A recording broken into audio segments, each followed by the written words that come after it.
वर्धिष्ण विश्ववंदिता शाउष्णो शिवशैषा मुद्रा भद्राय राजते। नमस्कार मित्रांनो, मी आता चौथीतील विद्यार्थिनी आपल्यासमोर महाराष्ट्राचा जाणता राजा श्री छत्रपती शिवाजी महाराज यांच्याविषयी काही 4 शब्द सांगणार आहे। ते तुम्ही शांत चित्ताने ऐकून घ्यावे अशी माझी नम्र विनंती।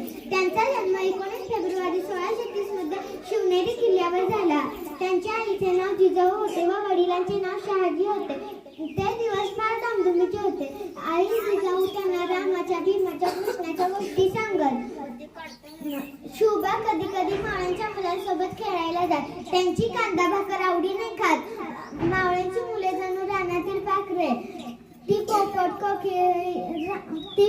कोकी यांचे हुबेहूब आवाज काढत। आले किती गेले किती उडून गेला भरारा, आले किती गेले किती उडून गेला भरारा। संपला नाही आणि संपणारही नाही माझ्या शुभाचा दरारा, माझ्या शुभाचा दरारा। जय जिजाऊ, जय शिवराय।